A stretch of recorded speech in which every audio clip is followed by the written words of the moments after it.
So we're going to take a different tact on how to think about cybersecurity. We're going to do a panel discussion, and we're going to take it from 2 points of view. One is defender, and the other is attacker. So on our panel today, we have some very distinguished speakers, including the risk assessment officer, if I get it correctly, for Stanford. I'm not sure what she's thinking about when she defines risk at Stanford. Could be students going crazy. Chief Risk Officer. Chief Risk Officer, right. And then we also have the CEO of CloudCover, which is developing a new type of cybersecurity. And we have a really bad actor, Jeremiah Baker, who takes the hacker point of view, who has his own company, and is recently about to publish a book on hacking into systems. You want to share your book real quick? It's just titled Confessions of a Hacker, and it's a collection of stories from the last 15 years of organizations being breached and how to prevent it. So let me start off. I'm going to moderate the panel. So let me just start off by asking a basic question. You saw the slides earlier in the morning presentation that shows literally an exponential growth in technology development, which is creating, for all intents and purposes, an exponential curve on data. And our management of data is now costing a huge amount of money to be able not only to manage it, but also manage the risk associated with it. So how would you define the principal problem that we're facing today with cybersecurity? So why don't we start off with our Chief Risk Officer. So I'll start. Good morning. I'm Raina Rose-Tagle. I'm the Chief Risk Officer for Stanford and Stanford Medicine, and that includes a number of functions that are all about what could go wrong here and how do we make sure that what needs to go right to achieve our vision and mission does occur. So enterprise risk management, ethics and compliance, internal audit, information privacy, and cybersecurity, information security reports duly to my role and to our Chief Information Officer. And so as I think about the problem, and you mentioned the growth in data, which means the growth in the landscape of all the different aspects of the information that we need to protect. I think I would define it in a few different ways. One is as board members, as owners of businesses, from my vantage point, senior leaders, how do we think about what are the most important information assets that we need to protect and deploy our technologies in a way and people to protect that, but not slow down progress. So if you think about that in the university context, and I think, Mike, you used the words candy store, the free flow of information, the discovery and application of knowledge, and how do we support all of that without slowing down what the pace of change and the pace of information and protect the things that are most important. So that risk balance, it's easy to think about the new technologies that can be deployed to protect everything. And at the same time, we want to balance that so that we don't slow down progress. Excellent. Stephen, what do you think? Well, I think it would probably take about 4 to 5 minutes to actually explain what we're up to. Yeah. In essence, we're the other word in the term of the title. We're the proactive, but we're also very influenced by the problem that actually Raina is actually referring to, which is basically the vulnerability, the issue that we're not necessarily that safe. So with that, can I possibly make a suggestion? Good segue. Okay. Basically, we are talking about the reinvention, the change that we're actually occurring right now of what we call the cybersecurity footprint or the cybersecurity infrastructure. We're basically the manifestation of the AI, of the concepts of artificial intelligence and machine learning. And by doing so, we actually refer to that as cyber safety, or leveraging the essence of actually attributing or getting to cyber safety. So, Stephen, in a layman's perspective, essentially what you're trying to do is assess risk at first stage. Assess risk in real time. Yeah, and one of the things that we talked about in that slide that we shared earlier was that we can no longer use people per se to intercept attacks. We need to use machine intelligence.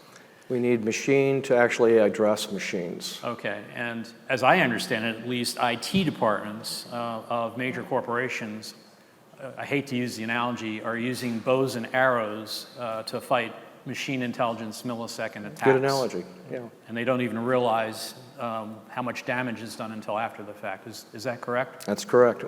Okay. We need laser guns. So this is an expression of the phases necessary to address that? Because it looks pretty intimidating. Well, what we're seeing here basically is what we refer to as the evolution of cybersecurity over the last 35 years, give or take. You'll notice in the step right here referred to as the reactive. That's the Security Operating Center. The current industry right now is not any further than basically that point on the scale.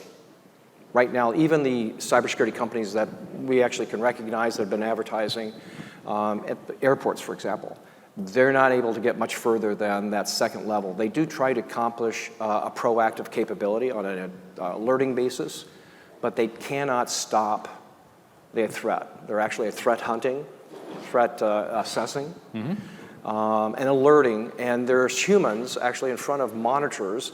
You've seen these in movies and so forth. They basically are just watching the traffic. And they're actually trying to engage it and try to run it down like a greyhound running after a rabbit. They never catch it.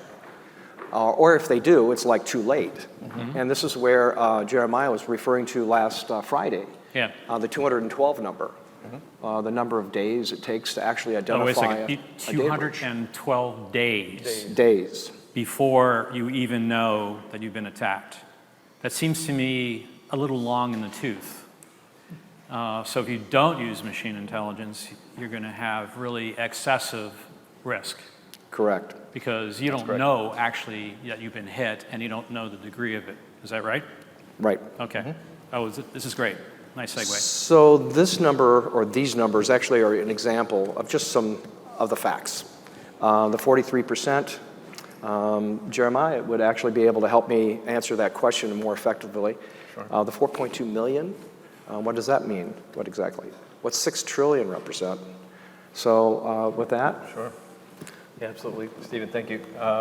Yes, the 43%, unfortunately, that is an extremely high number, but that's the number of small businesses that will go out of business, or 60% of them rather, that go bankrupt after a breach. They're just not prepared to handle the level of cybersecurity attacks that we're seeing today, and that's an extremely high number. And then also to talk to that, small businesses, as we know, are the largest portion of businesses, at least in the United States. So it's kind of a truly crippling number, given that we are, as we're talking about today, far more reactive than proactive with our cybersecurity. That's extraordinary. And this is what we know, not what people are not reporting to us. Exactly. Correct. So let me ask, Raina, these are corporate numbers. So how do we think about it from an academic perspective, an institutional point of view? Well, I can't overemphasize the importance of the human element. So one very important part of being proactive is to deploy advanced technologies. But another way that we can be proactive is education and awareness and really prevention of these types of attacks in the first place, because I don't have the statistics, but I see it every day in my work, which is the human element, people clicking on the wrong thing or providing the wrong information to bad actors can be a great challenge. So I would say one of the things that we're really focused on is making sure that the people all across the institution, and including within our hospitals, are well aware of the types of attacks that they individually can actually help thwart on the front end. Interesting. Yeah, I would mirror that. I agree. So isn't part of the problem, though, the pandemic certainly has amplified it, right? Because we're at home. We don't have high-grade quality protection systems at home. We've got the kids and the dogs and everything else running around our system, so they're not really secure. And all these IoT devices that are part of that huge explosion, don't they become platforms for an attack, Stephen? Absolutely. They are actually what we call the threat vectors that are actually profuse and everywhere. And in essence, anything is basically a port, a place that someone can enter into your network. One that actually was very humorous about 5 years ago that I heard about was that a company was actually hacked by a fish sensor inside of an aquarium. Another one basically went through a phone system, the voice over IP system, and then sat latently in a sort of a stealthy sort of mode for about 2 to 3 years, and then finally went live. Interesting. seeing So that. as a bad actor, representing a bad actor, Jeremiah, I mean, they're weapons platforms. So how do you actually get into the device? Sure. Well, one thing just to kind of start is maybe to set the tone a little to make it clear is that as we're adding more devices that are connected to the internet, it's increasing what's called the attack surface. So each is a point that can be attacked. And to Stefan's point, yeah, I've seen anything from printers to security cameras to webcams on, you can imagine listening devices, webcams, and things like that. And then just recently was reading some new research where even capturing sound waves as people are talking, supposedly having private conversation in a room, they're able to capture the vibration off the glass or the loudspeaker and capture it and where you think you're talking in private. So pretty much anything connected to the internet, but then also what's happening is a lot of these devices are not segmented. So if someone is able to get into the device, they can move laterally within the network and escalate their privileges. And if you research the Target breach from 2014, that definitely happened there. If you read the breakdown, there's several great articles on that. So it's not just the devices, but it's also how things are being strategically structured. And then to the point of people, our people aren't necessarily being trained, from what I've seen over the past 15 years, very well. So they don't know how to think like a hacker. They're pretty much a sitting duck. But what we've seen is if you test your user base, usually in the first security awareness training, about 30% of them fall victim. And then as you progress, that number goes down and down and down, and your people can actually become your best defense versus being unarmed and just sitting as a sitting duck. So I recently went to do a keynote in front of 300 IT executives from different companies, sponsored by Kaseya, which helps provide systems integrated support for cyber for its customers. And one of the most interesting experiences coming out of that was, even if we had the tools, and we don't, how do we convince our own management about the magnitude of the problem? How do we actually manage the communication up? Because we're already being held accountable for lower cost budget for IT. We're supporting email and all the traditional applications that are out there. So then how are we supposed to go talk to our board about spending even more money? Raina, do you have a thought on that? Yeah, I mean, think about this from an enterprise risk perspective. So what is it that we are trying to protect? How would we describe the nature of the risk in plain English? What I see in terms of the most effective boards, and by the way, I report to 8 different boards across Stanford, is they keep asking questions until they understand, and they don't let a technical gap stand in the way of getting to the bottom of the essence of an issue. So what's the nature of the risk? What are the scenarios in terms of what could go wrong, and how well prepared are we? So think of it in terms of a maturity assessment. How can we as leaders demonstrate to our boards where we stand today and what the gap is, and document that and demonstrate that over time? But if we give them a 80-page, 100-page report, that doesn't get us so far. So how can we synopsize that and put it into choices? Because we are always making risk-balanced choices. There's so many different things that we can invest in, not just IT, not just security. And so what are the trade-offs? And are we willing to live with those trade-offs in terms of our risk acceptance, in terms of our risk tolerance? Stephen, I remember you talking about the anatomy, how to keep it very simple to talk about the cybersecurity issues. You had a slide, I think, at one point that showed, yeah, there it is, risk aware, risk control, and risk transfer. So at the simplest possible level, as a layman, explain to me what you mean by risk aware. In essence, everything that Raina is referring to, we've actually stepped into this process about 22 years ago. And it's been a research and development science project ever since. And before the actual advent of what we call cloud computing, it was actually a problem that we foresaw.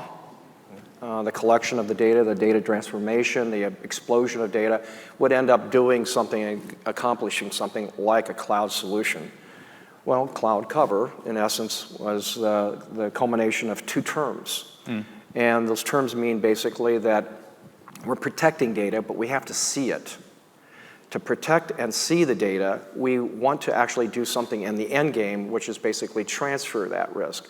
Well, Raina's referring to risk. Okay, so risk aware is really actually in our protocol. We have these three core tenets.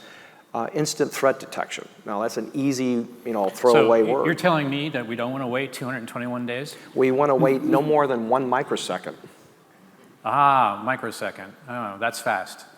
That's faster than a blink of an eye, obviously, or I'm happy 100,000 blinks of Can we an eye. talk to my Bank of America about this? Because they don't seem to be aware of this. And I'm really getting tired of ATM cards being changed out every 6 months. I hear you.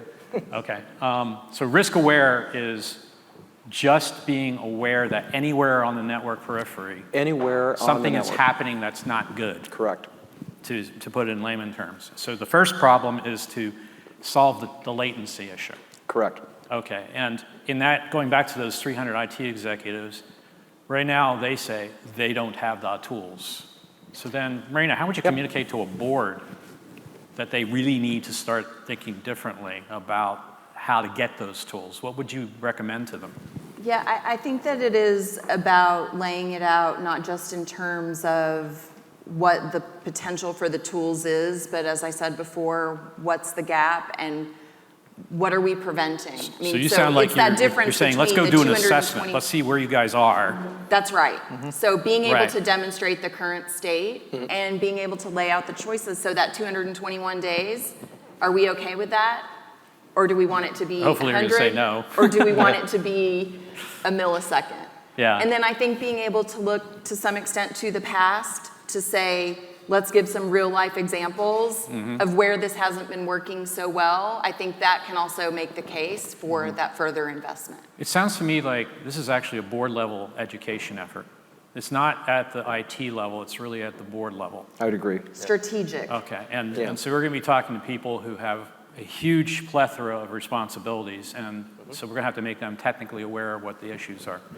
Jeremiah? And I can just share a brief story about that. So early on in early 2010, 11, all the way up till 2014, you could literally, in my experience, show people here's where vulnerabilities are, and sometimes they just weren't listening, and you knew there was problems, and you just couldn't get through. It was a very difficult conversation. The minute that Target suffered the breach that I mentioned earlier, I think at the C-suite they started to fire people from. It opened people's eyes, wait a minute, this actually does affect us and we need to do something about it. And then speaking at a large kind of supply chain conference in Chicago, sat with a group of chief legal officers for many of the largest companies in America.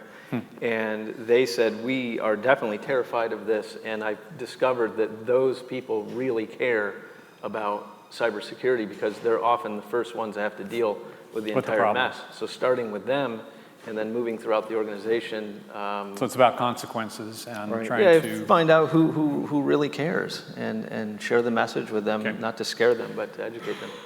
It's So hard Stephen, Go ahead. it's hard to decouple also the privacy implications from the cybersecurity implications. Do we actually And- have privacy? I don't think we have privacy anymore. I don't care how many people talk about it. It just seems to me that there is no real I privacy. turn my cell phone off. There's not as much as maybe we all think. And then when you think about it in the healthcare context, though, you think about what we do in terms of research as an institution, clinical trials, Yep. the nature of data, the attempt to de-identify data and how hard that is when it is unstructured.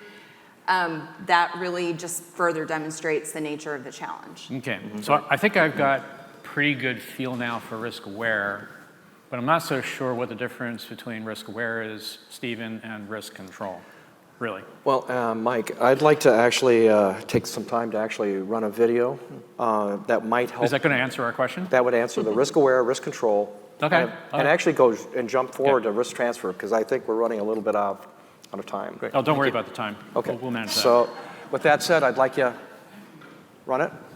The Karina's getting pissed. cybersecurity threat landscape is evolving fast, so fast that the most sophisticated cybersecurity solutions, operated by the best threat hunters, can't stop the hacks. Add skyrocketing cyber insurance costs, and you have serious exposures to loss. Why waste energy hunting cyber threats when you can stop them at microsecond speed with unmatched accuracy? The industry says it's not possible. We say it is possible. CloudCover has reimagined cybersecurity with a new approach, risk awareness and risk control, that empowers risk transfer. Our AI-built risk-aware cybersecurity platform controls your entire security stack, deep packet inspecting all network traffic, mitigating all unknown risks that could become the next data breach. Attacks are identified in microseconds before they infect the network. That's not all. CloudCover uses AI deep learning to analyze all current network patterns that inform our risk algorithms, so we can provide network-embedded, decentralized cybersecurity insurance. That's right, a real-time AI-enabled cybersecurity insurance solution. CloudCover protects, secures, and insures your company's entire cyber network exposure. No further risk, no more hacking. Uniting AI-based technology with insurance provides an accurate, proactive, immutable end-to-end network security solution. CloudCover has reimagined cybersecurity. Visit cloudcover.cc to engage our cloud cybersecurity solution, or ask your cyber insurance agent for the CloudCover Cyber Safety Insurance Platform. That's what we call a paid political commercial. I understand that. And it's okay. I didn't want it But I to want go to get back that to the risk control again. So Exactly. from your point of view, if you are hitting at millisecond speeds to intercept, and you begin to understand the nature of it, then you're actually talking about another problem, which is that 221 days is costing us in the cybersecurity insurance space. Premiums are skyrocketing, and the insurance itself and what it covers is going down. So that security blanket that we've had that boards could maybe rely upon is starting to go away. Right. So in other words, the implication of all this is that if you cannot have millisecond speeds, Raina, correct me if I'm wrong, to intercept, and if you can't identify the nature of the attack, then you got a huge problem on your hands. So what CloudCover is doing in your video is essentially thinking about this as an insurance model by taking the millisecond speed, identifying the attack nature, and then quantify it. Exactly. Is that the way I should think about it? Okay. Yes, absolutely. I like your business model. So then there's risk transfer involved in this as well. So when we start thinking about this from a hacker point of view, everything that we have in terms of device is really like a weapons platform. So I was playing with my grandkid, he's 10 years old, and he's showing me this really cool new video game. And he got it for $10 on the web, and it turns out it's a NetBot. So they're attacking his device and penetrating it to figure out his bank account information and other information, and that's now becoming a major trend on the web. Right, and they're using that same point Okay. of inflection to actually populate friends and families' computers. Okay, so now I understand why my ATM card is being changed out every 6 months, because we aren't even aware of it as parents or grandparents, but Correct. the generation that is looking at the screens now is the major target. And as such, you're giving entertainment devices and selling them and then using them on the network. Right. So as a hacker, what's the strategy behind that? What do you do? How do you get in? Well, I think first and foremost, one is just understanding that the problems still exist where folks don't think that there's a problem. Okay. Right? That's one of the main reasons why we published this book. And Well, I guarantee my grandkid isn't thinking about No. the problem. no, so anything and anyone is a target, basically. Yeah. Right. And the bad guys with enough time and energy can pretty much compromise anything. So if you think like a hacker, then they're looking, who's the easiest target? And I just read last week a study that was done here at the university that 88% of breaches started with a phishing attack. So they're going after Right. people who are more susceptible and not going for the hard targets, which would be heavily protected devices and systems, but starting where the easiest point of breach or attack is, because they don't want to get caught and they also want to be successful. So I think awareness is in essence of time, has to Okay. start there, and understanding that anything and everything's a problem. Raina? So a couple of proactive things, certainly regular phishing exercises where emails are going out to your user populations and you measure over time and educate further people who click on the wrong thing. But I also want to give a quick example about how you can be proactive to better prepare to be reactive when you need to, which is around ransomware. And when your information is held for ransom, think about, are you ready for that? Who's going to make a decision about whether to pay or not pay? What does the board need to know? When do they need to know? What do your communications professionals need to know and when? Who's involved? And in a very decentralized environment, leadership environment like Stanford, who decides? So the good news is we know. And my question for you is, for your own organizations, are you ready for that? This is very complicated because you've got all kinds of issues, cultural issues, Values-based issues. systems. You've got unidentified players, like my grandkid. His mother didn't know he was actually doing this, right? Compliance issues. You can Bank only pay issues, certain people. personal, You and can't then pay the Russia, pandemic you can't has pay mixed China. everything up, right? I mean, we've had all this craziness with devices in an insecure environment. Right.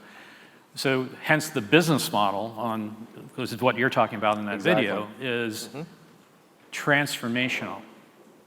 Using technology at the millisecond level to transform how we think about cybersecurity after the fact, after you figured out how to intercept.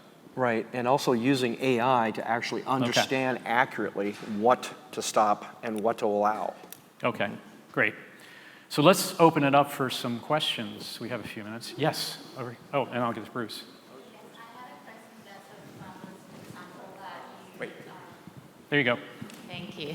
I have a question that sort of follows the example about your kid, like your grandkid, because I've seen firsthand how, like, for example, in that case, the kid probably has access to really cool computers, but I've seen firsthand how people with no money, no cool computers become hackers at the age of 13. And I saw that, like, about 10 years ago when I was working in prison in South America.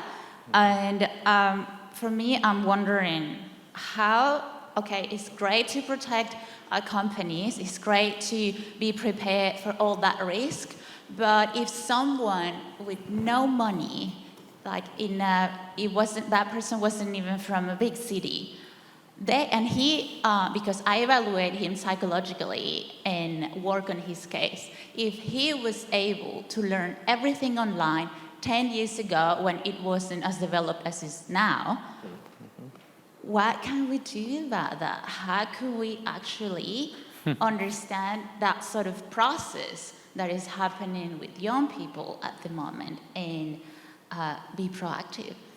Anyone want to answer that? Well, how to mitigate what you're actually referring to?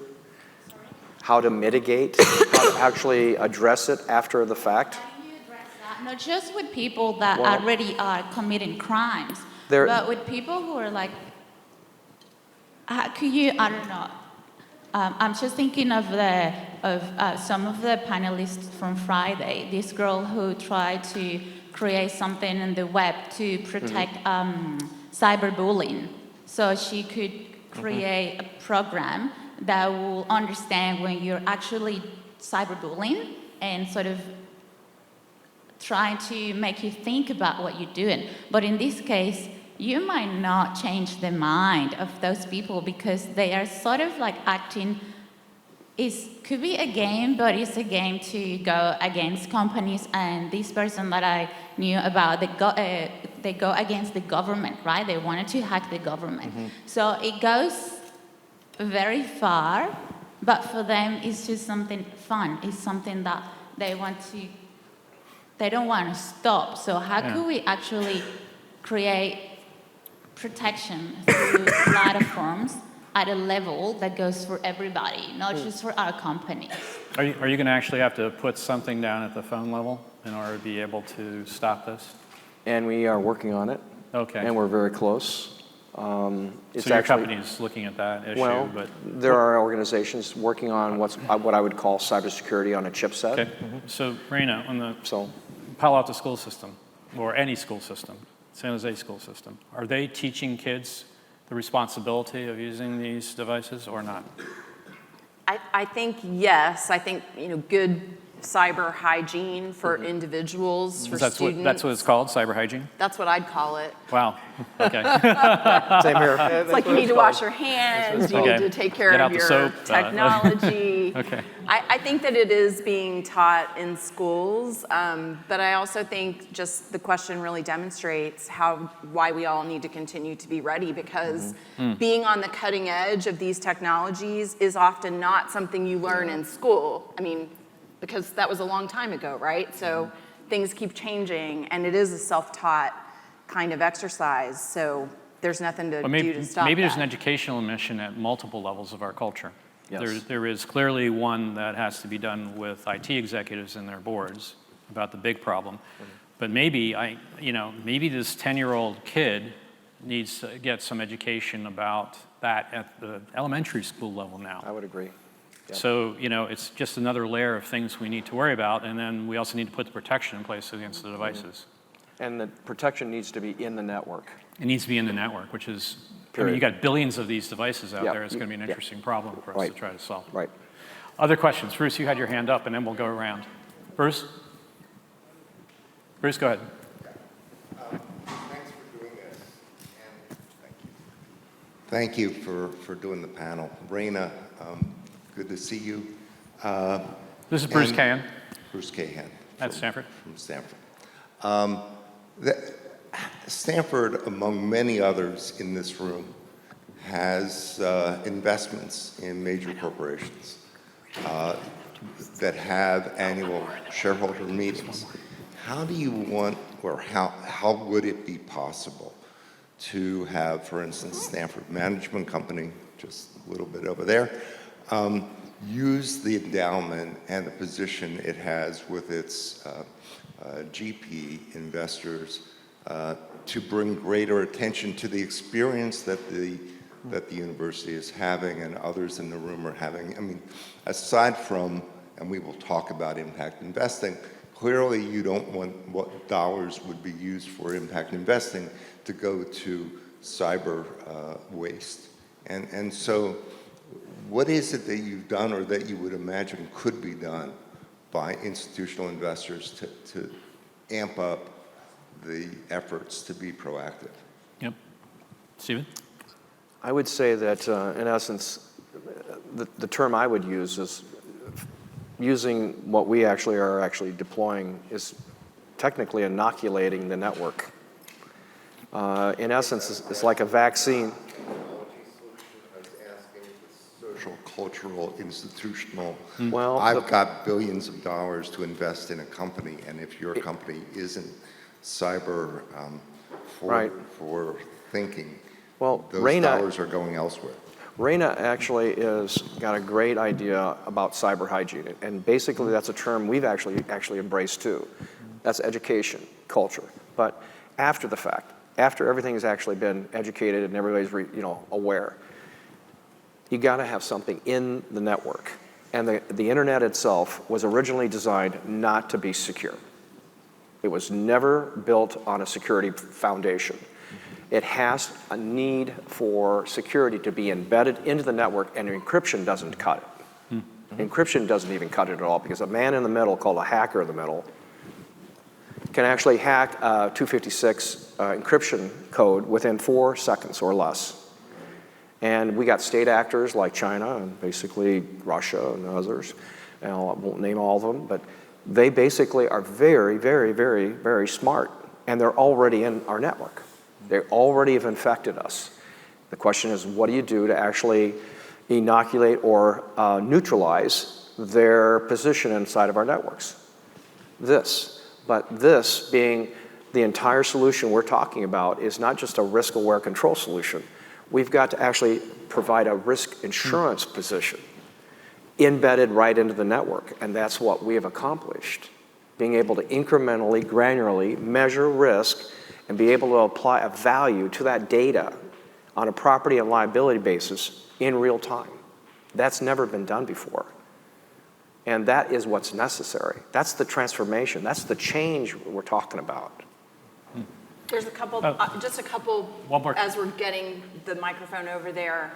I would think about that investment decision in terms of values and in terms of measuring the posture and sort of readiness of an investee or an investment from a due diligence perspective. So how do we decide, how do you decide? Okay. How do you want to align your values with the investments that you're making? And how do you know that they, even from a cybersecurity posture perspective, are ready? So kicking the tires on those things, not just the financial aspects of investments. Great. Yes, over here. Yes. Would you identify who you are? Oh, sure. Craig Myers from a family office. What are your views on quantum and when you think it might be here, and I expected how to this protect question. against that? All right, so quite frankly, we've already done a few things I would call test the metal. Quantum does not affect our technology in whatsoever, because in essence, everything boils down to what's called the TCP/IP structure, the internet itself. It's a transmission control protocol, internet protocol. And there's still an environment called the ACK-SYNAC. It's the transmission between 2 points, the knock on the door, they call it, the TLS handshake.